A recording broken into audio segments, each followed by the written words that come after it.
nossas Bíblias, no livro de Atos dos Apóstolos, capítulo de número 4, Atos, capítulo de número 4. Nós iremos ler do versículo 23 até o versículo de número 31. Do 23 ao 31, diz-nos o seguinte, a palavra de Deus. E soltos eles, foram para os seus, e contaram tudo o que lhes disseram os principais dos sacerdotes e os anciãos. E ouvindo eles isto, unânimes, levantaram a voz a Deus e disseram: Senhor, Tu és o que fizeste o céu e a terra, e o mar e tudo o que neles há, que disseste pela boca de Davi teu servo, porque bramaram as gentes e os povos pensaram coisas vãs. Levantaram-se os reis da terra e os príncipes se ajuntaram a uma contra o Senhor e contra o seu ungido.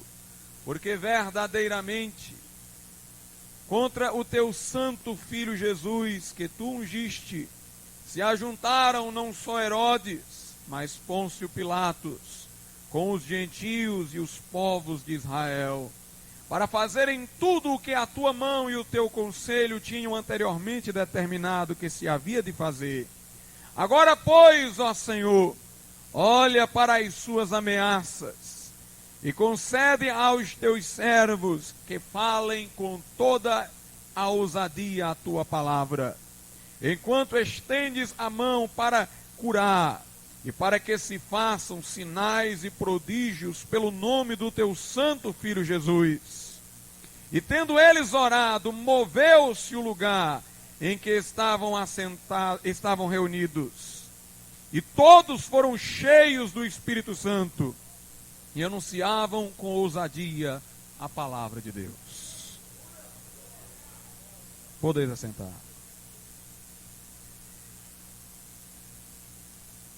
Meus amados irmãos,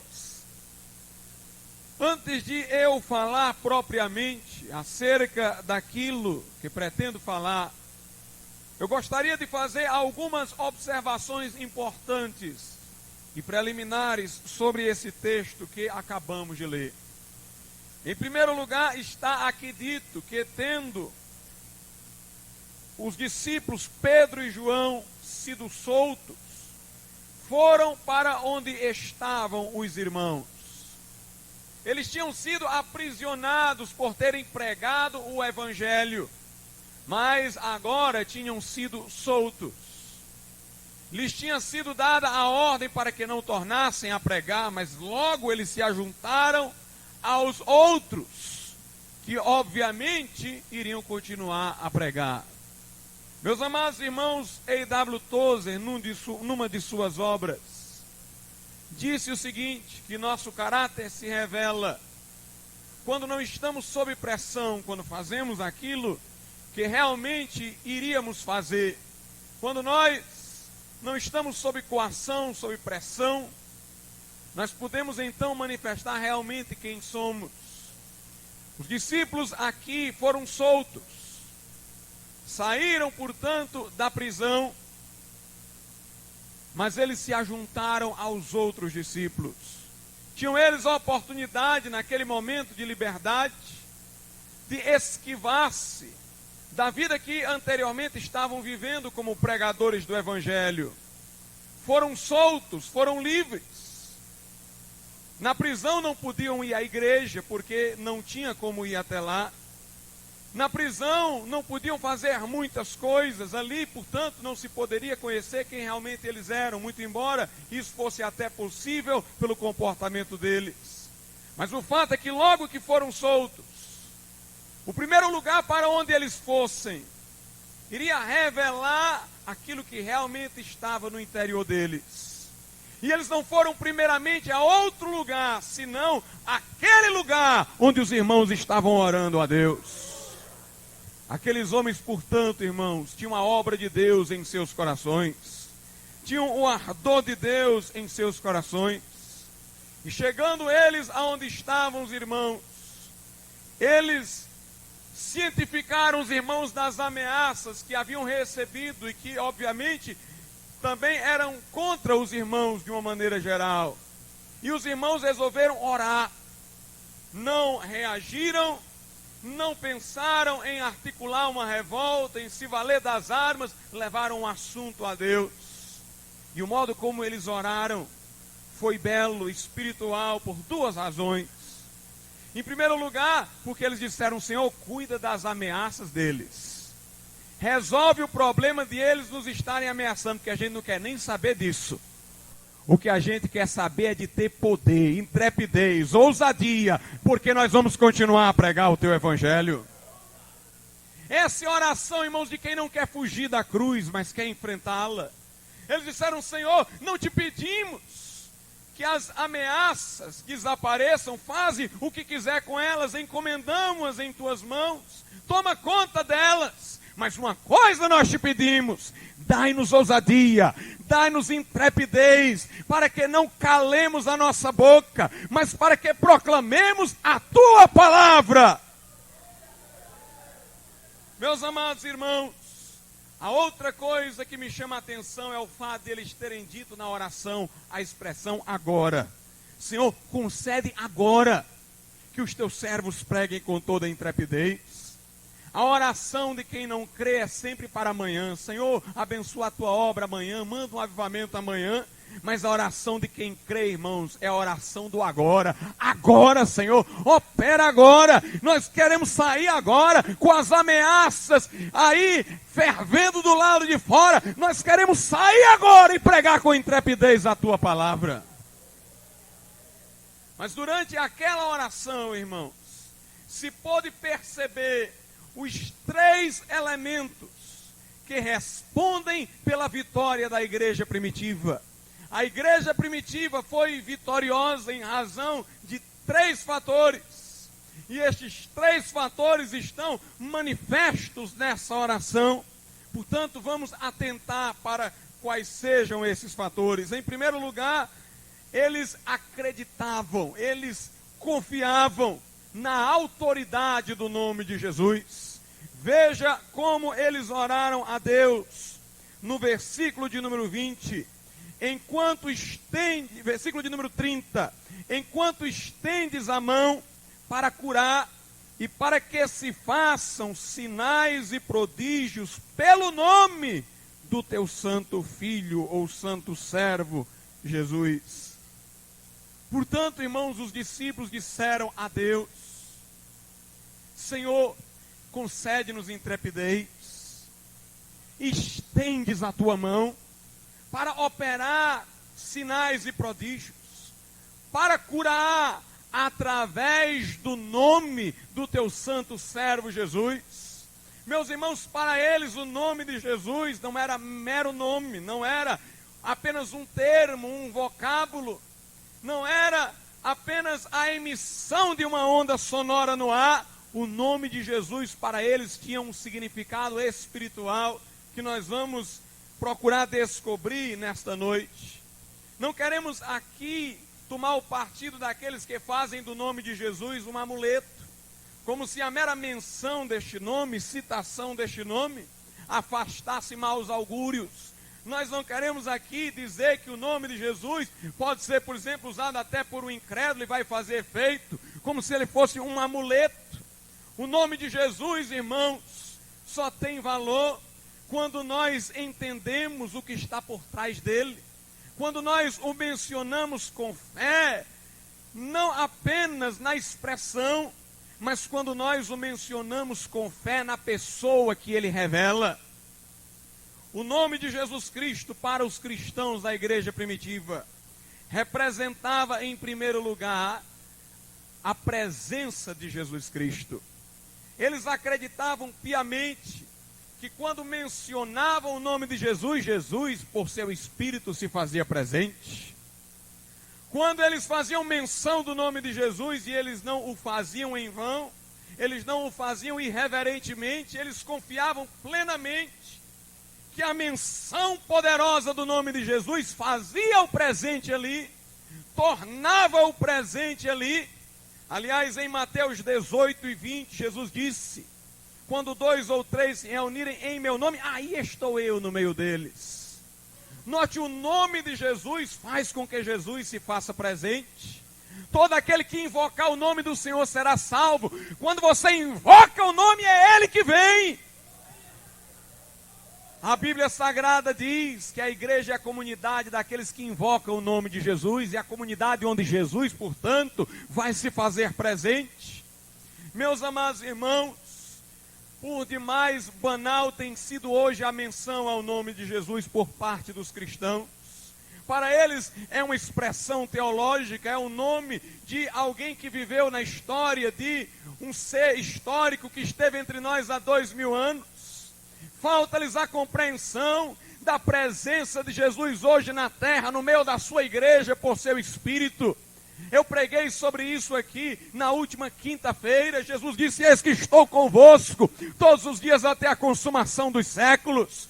Quando ele soprou sobre os discípulos o Espírito Santo, ele saiu dos limites do seu corpo para estar presente com toda a igreja, em todos os lugares. O nosso Cristo é aquele que anda no meio dos 7 candeeiros de ouro. O nosso Cristo é o ressurreto, cujos olhos são como chama de fogo. Ele está entre nós. Ele não apenas esteve entre nós, ele está entre nós, ele vive em nosso meio, ele opera, ele age. E quando nós mencionamos o seu nome, irmãos, alguma coisa tem que acontecer.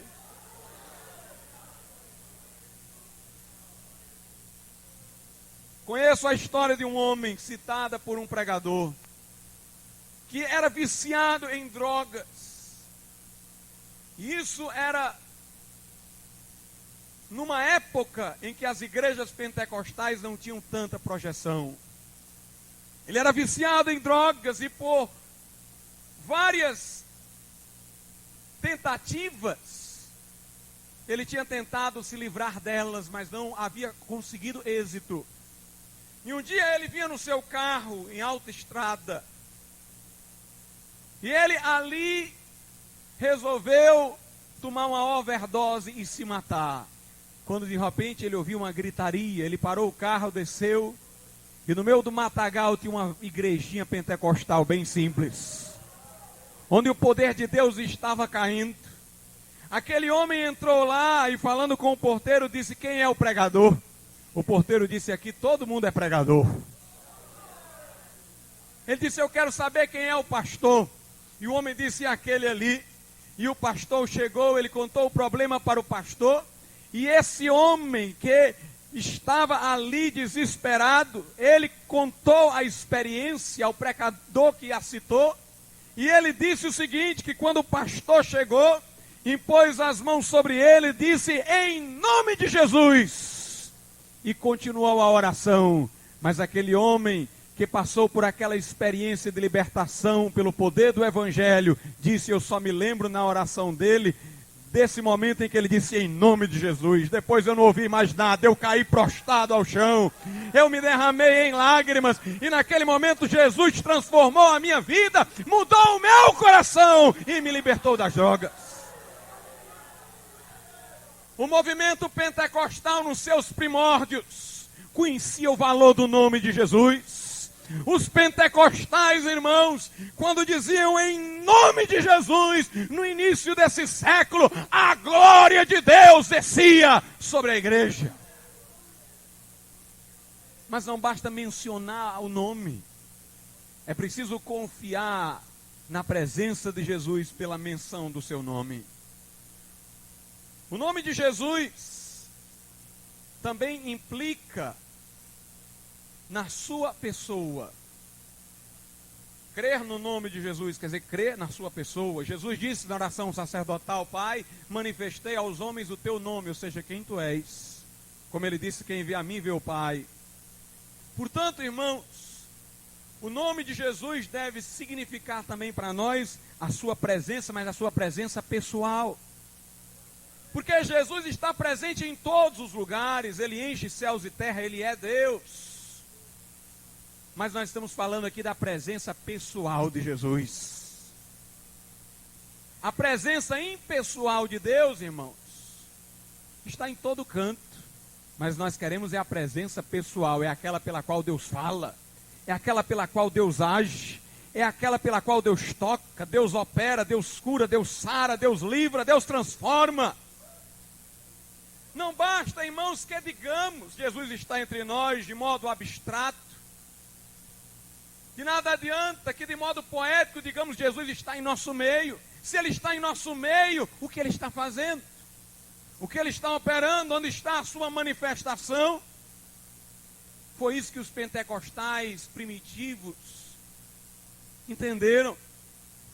Que não basta mencionar o nome de Jesus, falar abstratamente de sua presença é concreta. Sua presença é poderosa, sua presença é atuante. Se estamos reunidos em nome de Jesus, a sua presença está entre nós, não de modo impessoal como está em todo o universo, mas de modo pessoal. Ele está lá na reunião para operar. Quando a igreja primitiva se reunia, irmãos, Jesus estava realmente presente, pessoalmente presente. Por isso que um tinha salmo, o outro tinha doutrina, o outro tinha língua, o outro tinha interpretação. Meus irmãos, a glória de Deus descia, porque o nome de Jesus, no qual eles se reuniam, representava a presença pessoal de Jesus ali. O nome de Jesus também implica na revelação que Ele dá de si mesmo. Quando falamos em nome de Jesus, esperamos que Ele se revele. Tudo isso está ligado uma coisa com a outra.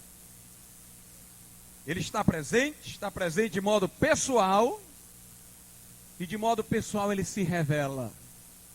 Quando Moisés disse, Senhor, mostra-me a tua glória, em Êxodo 33, Deus disse a Moisés, no versículo de número 19, eu vou passar por ti e vou apregoar o meu nome. Vou apregoar a ti o meu nome, farei passar por ti toda a minha bondade e apregoarei o meu nome. A revelação de Deus a Moisés, o mostrar-se de Deus, era entendido como apregoar o seu nome. Meus irmãos, quando nós lemos a Bíblia e ouvimos falar do nome de Jesus, quantas vezes nós nos fixamos no vocábulo? Quantas vezes nós nos fixamos na palavra, no termo Jesus? E nós vamos lendo, passando por esses versículos, e nada de especial Ele nos comunica, nada de específico. Mas a igreja primitiva entendeu, irmãos.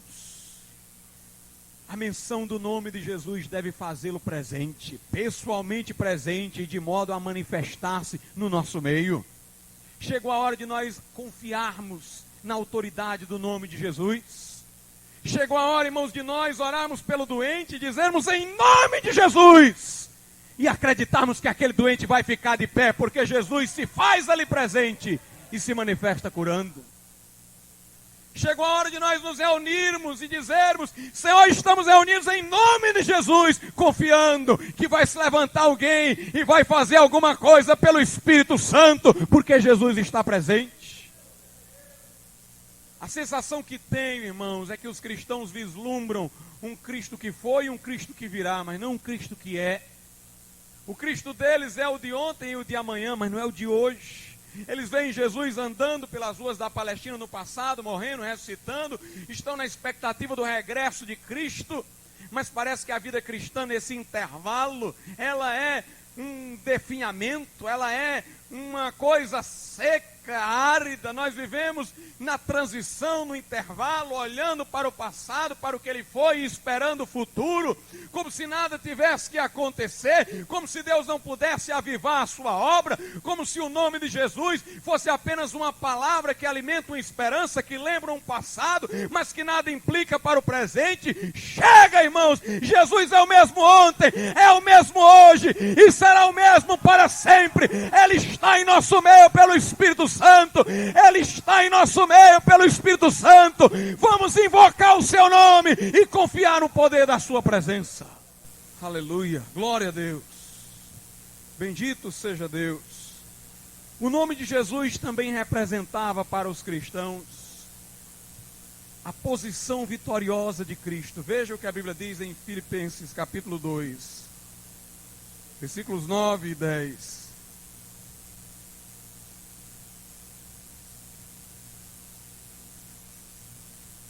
Filipenses 2, 9 e 10. Pelo que também Deus o exaltou soberanamente e lhe deu um nome. 2, 9 e 10. Estou lendo o 9. E lhe deu um nome que é sobre todo nome, para que ao nome de Jesus se dobre todo o joelho dos que estão nos céus e na terra e debaixo da terra. Meus irmãos, o nome de Jesus é sobre todo nome. Desde que ele foi exaltado e assentou-se à destra de Deus, o seu nome está acima de todo nome. O nome de Jesus, irmãos, contém autoridade. Quando o crente comanda em nome de Jesus, é nesse momento que ele se reconhece assentado com Cristo nas regiões celestes. Meus irmãos, o crente não é para viver esmagado pelo diabo, não. O crente não é para viver subjugado pelo inferno, não. O crente não é por cauda, é por cabeça. Não está por baixo, está por cima. Não está se afogando com as águas sobre si, está andando por sobre as águas. O crente está sentado nas regiões celestiais com Cristo. Chega, irmãos, de crentes caindo em pecado e dizendo: não tenho forças para me erguer, não tenho força para sair disso. Meus irmãos, nós estamos numa posição de vitória. Use o nome de Jesus e confie na presença dele, que quebra os grilhões e dá a vitória. O crente é para usar de autoridade sobre sua própria carne. O corpo do crente é submetido à alma, a alma do crente submetida ao espírito do crente, o espírito do crente é submetido a Deus. Nós não podemos ser vencidos pelos instintos, pelos impulsos, nem pelas tribulações, nem pelas aflições. Não podemos nos abater com os problemas da vida, irmãos. Nós estamos do lado vitorioso, nós estamos do lado certo, nós estamos do lado daquele que está assentado no trono que é sobre todos os tronos. Nós estamos do lado daquele cujo nome está acima de todo nome. Louvado seja Deus.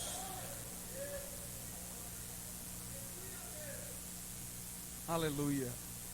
O nome de Jesus é a sua presença, é a sua pessoa, é a sua revelação, é a sua posição. Precisamos redescobrir o significado do nome de Jesus para a igreja, para que tenhamos a vitória que teve a igreja primitiva.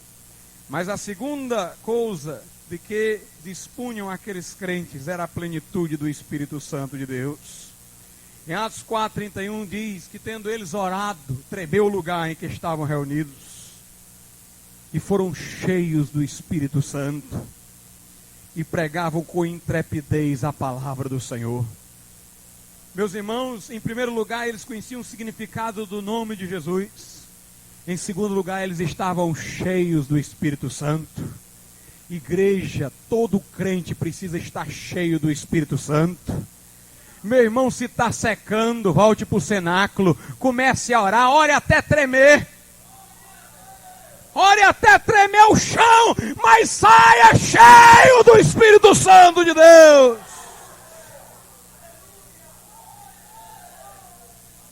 Quando você for cheio do Espírito Santo, vai pregar com intrepidez.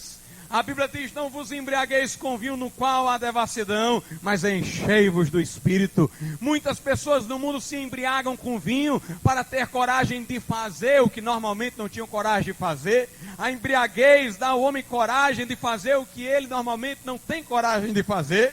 O crente não vai se embriagar com vinho, mas o crente vai ser cheio do Espírito Santo de Deus.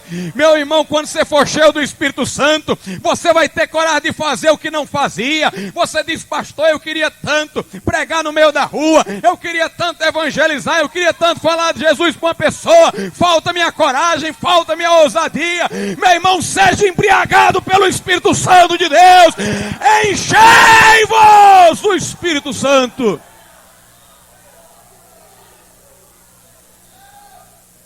E você vai sair fazendo não apenas aquilo que você gostaria de fazer como crente e não pode fazer porque não tem coragem, mas você vai fazer coisas que vão espantar você mesmo. Seja cheio do Espírito Santo. É a plenitude do Espírito Santo que nos dá ingresso ao mundo dos dons espirituais. Veja o que a Bíblia diz em Atos 19:6. Impondo-lhes Paulo as mãos, veio sobre eles o Espírito Santo, e falavam línguas e profetizavam. Quando o Espírito Santo veio sobre eles, eles falavam em línguas, como evidência física da plenitude do Espírito Santo. Mas logo depois de falarem em línguas, eles já entraram no mundo dos dons espirituais, começaram a profetizar. O nosso problema hoje, irmãos, é que os crentes recebem a plenitude do Espírito Santo, falam em línguas. Aí, em vez de dar o segundo passo para ir para a profecia, para a cura, para a palavra do conhecimento, para a palavra da sabedoria, para nas línguas e vai festejar. Ó, irmão, fui batizado no Espírito Santo. Tem gente, irmãos, que parou para festejar. E por ter parado para festejar, não foi além. Irmão, não festeje não, deixe festa para o céu. Começou a falar em língua, agora comece a profetizar. Agora comece a operar curas. Meu irmão, chegou a hora de nós entrarmos no mundo dos dons espirituais. Chegou a hora de nós sermos cheios até o cálice transbordar. Meu irmão, se tu acha que está cheio, pede a Deus para largar o vaso para caber mais. Igreja do Senhor, nós não podemos nunca ficar fartos, porque a mesa do Senhor não tem fim. Enchei-vos do Espírito Santo de Deus.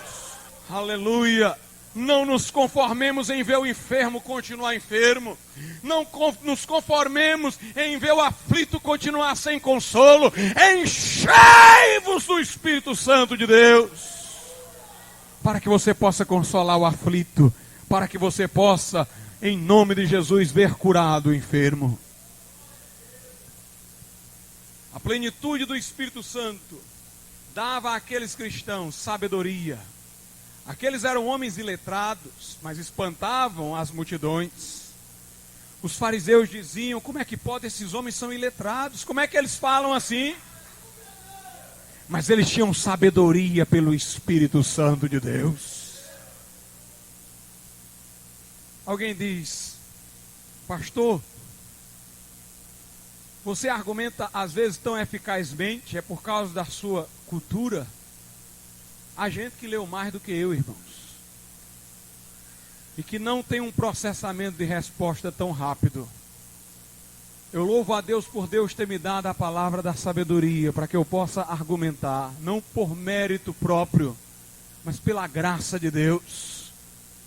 O cristão, irmãos, tem que buscar de Deus dons espirituais, tem que saber que dons possui, não se vangloriar por tê-los, mas usá-los para a glória de Deus, sabendo que eles não nos dão privilégio diante de Deus, mas atestam a graça do Senhor em favorecer a homens tão imperfeitos.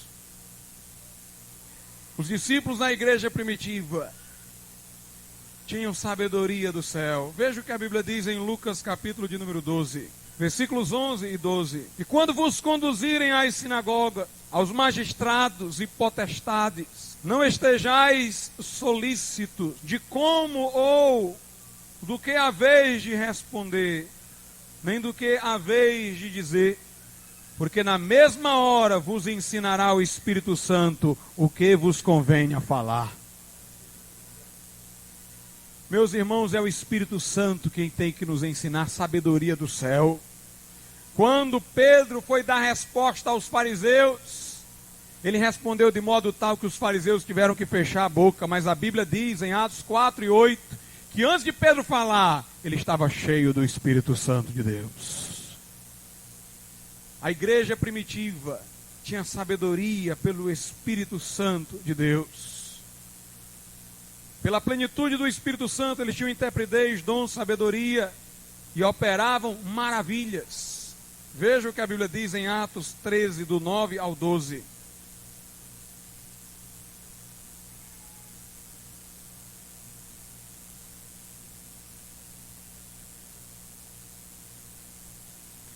Todavia Saulo, que também se chama Paulo, cheio do Espírito Santo, glória a Deus, e fixando os olhos nele, disse: ó filho do diabo, cheio de todo engano e de toda malícia, inimigo de toda a justiça, não cessarás de perturbar os retos caminhos do Senhor?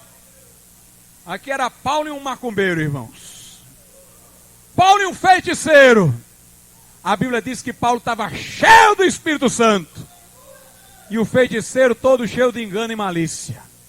O feiticeiro era malicioso. Só tinha um coração para pensar coisas sujas de si e dos outros. Mas o apóstolo Paulo estava cheio do Espírito Santo. Um era filho do diabo, o outro era filho de Deus. E o filho do diabo tentava impedir Paulo de pregar a um procônsul.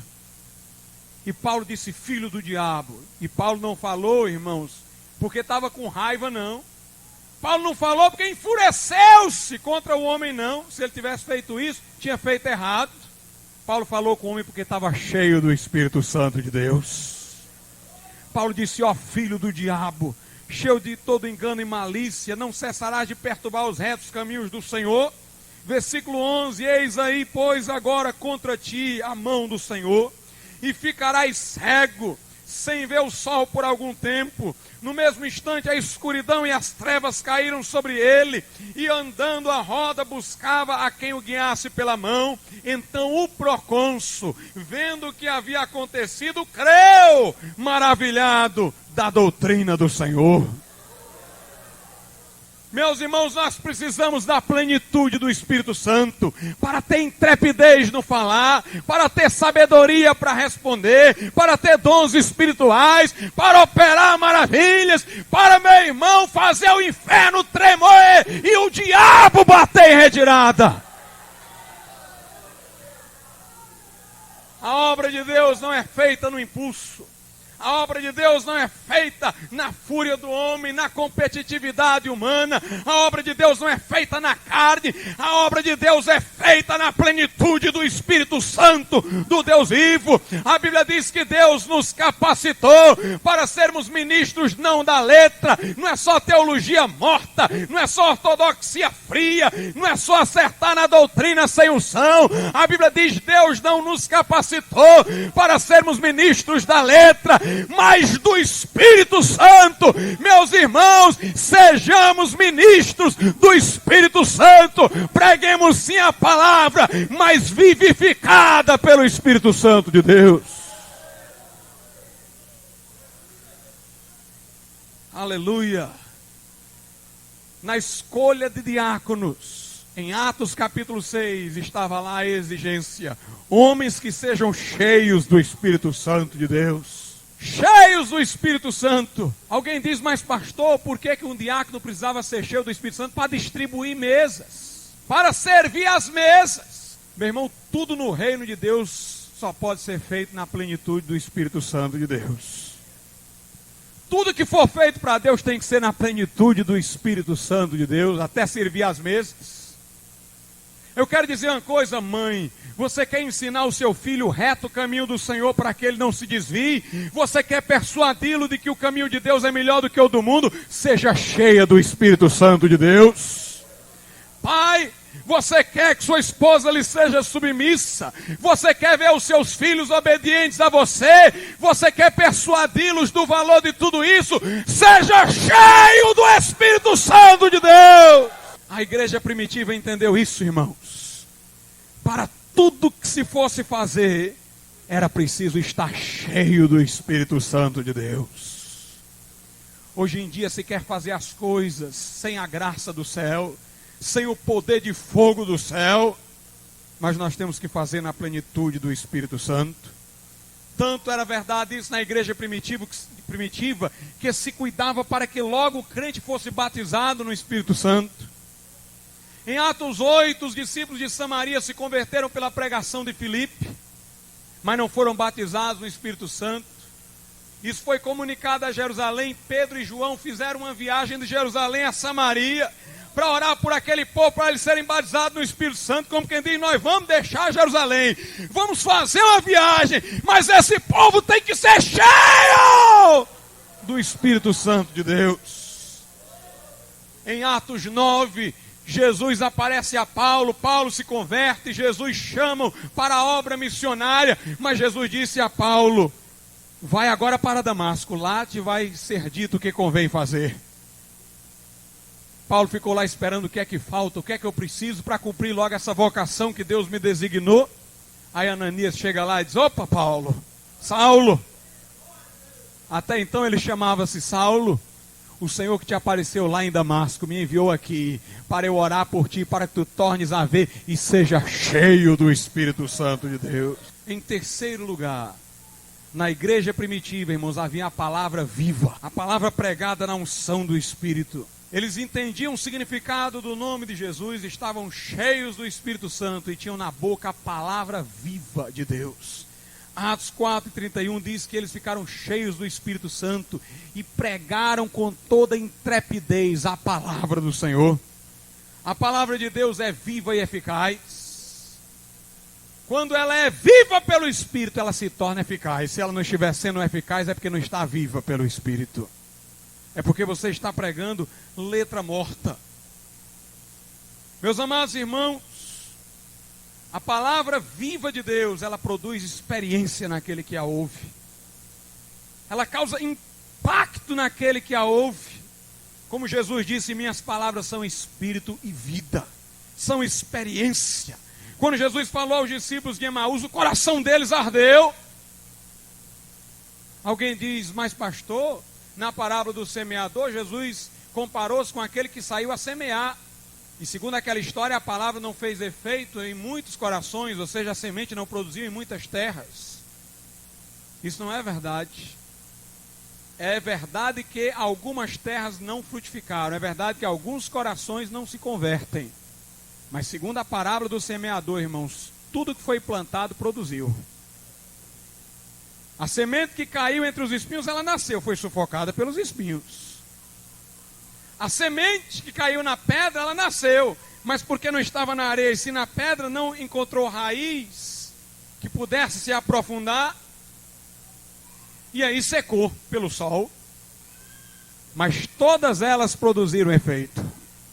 Eu quero dizer uma coisa: quando a palavra de Deus é pregada com poder, pode ser até que não se convertam todos, mas vai fazer efeito em todos. Quem não se converteu vai perturbado para casa. Quem não se converteu foi sacudido pelo poder de Deus. Quem não se converteu já vai no juízo não dizer nada, porque ele já sabe que tinha que se converter. Palavra viva de Deus, a palavra aplicada ao contexto, a palavra certa da hora certa, a palavra, irmãos, profética, atual. Como disse o Senhor Jesus: nem só de pão viverá o homem, mas da palavra que sai, não da que saiu, mas da que sai agora da boca de Deus. O apóstolo Paulo disse que esta palavra viva é revelada, quando ele disse que os irmãos orassem por ele para que no abrir de sua boca fosse revelado o mistério do Evangelho. Note, a palavra viva é a palavra revelada, revelada pelo Espírito. É a palavra que sai da boca de Deus, é a palavra que é Espírito e vida, é a palavra que arde no coração, é a palavra que cura. O salmista disse: tu envias a tua palavra e cura os homens. Enviaste tua palavra e os curou. Meus irmãos, quando a glória de Deus se manifesta pela palavra, pessoas que muitas vezes nem receberam oração por cura, pela simples eficácia da palavra, são curadas. Veja o que a Bíblia diz em Provérbios 4, do 20 ao 22.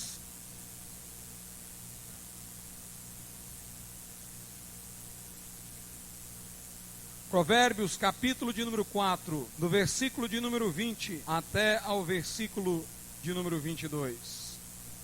Diz-nos assim a palavra de Deus: filho meu, atenta para as minhas palavras, as minhas razões inclina o teu ouvido, não as deixes apartar dos teus olhos, guardas no meio do teu coração, porque são vida para os que as acham e saúde para o seu corpo. A palavra viva, irmãos, produz cura divina. A palavra viva produz batismo no Espírito Santo.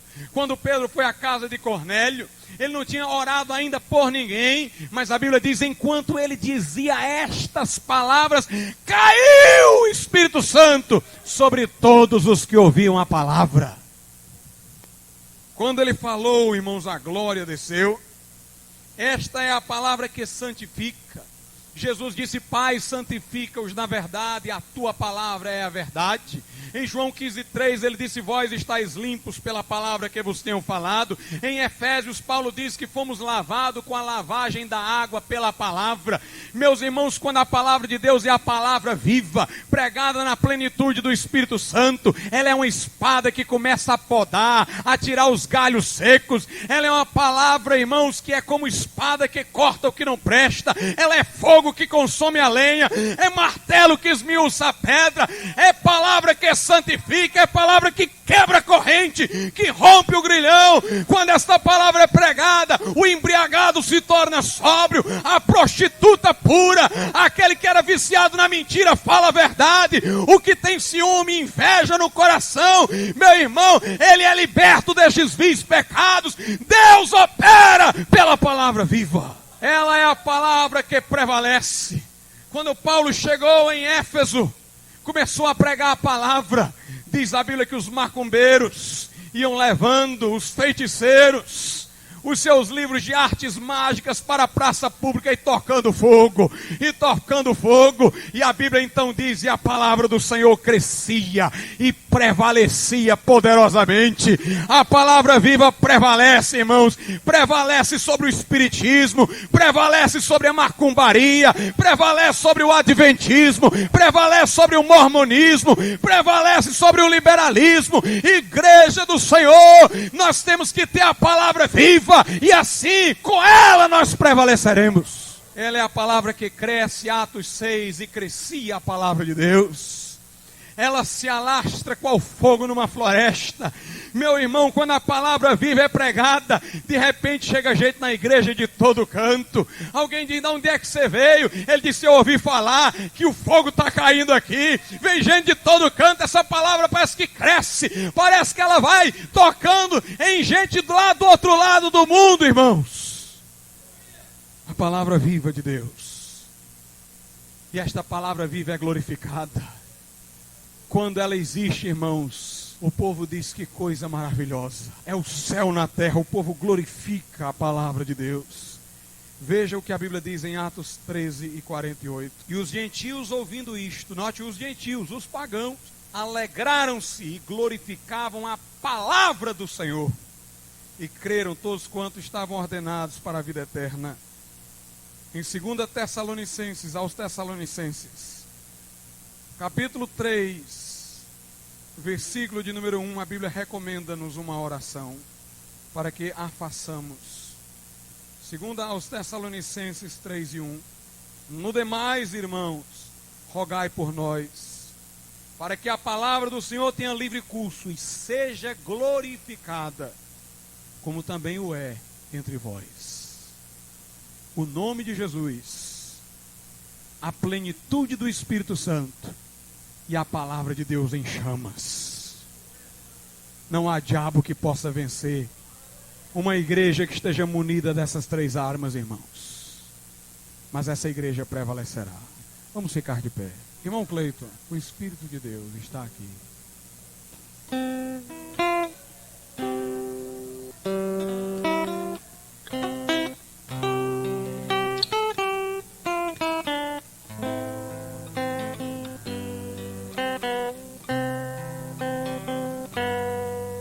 O Espírito de Deus está aqui,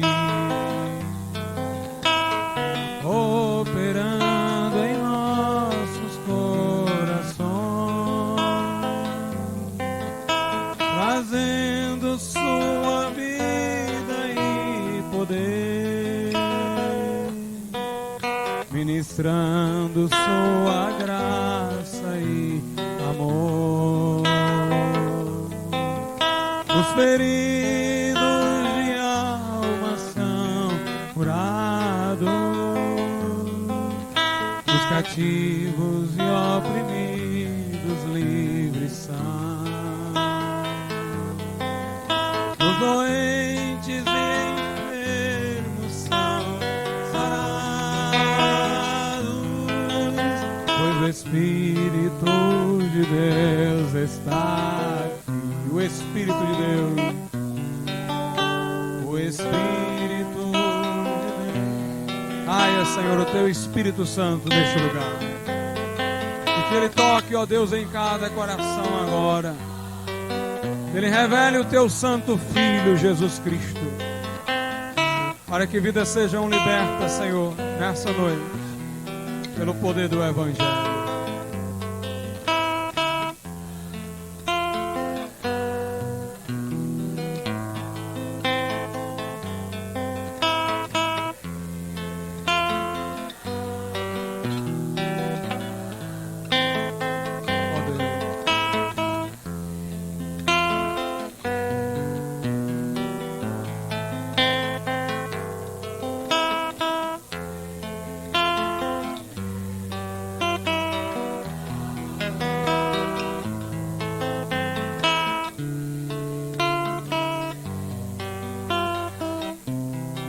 Aleluia. Nessa noite, eu pergunto quantas pessoas aqui ainda não são crentes. Mas você diz, pastor, nesta noite eu quero entregar a minha vida, o meu coração a Jesus. Eu quero orar por você, meu querido amigo, minha querida amiga. Levante a sua mão nesse momento, e nós vamos orar pela tua vida.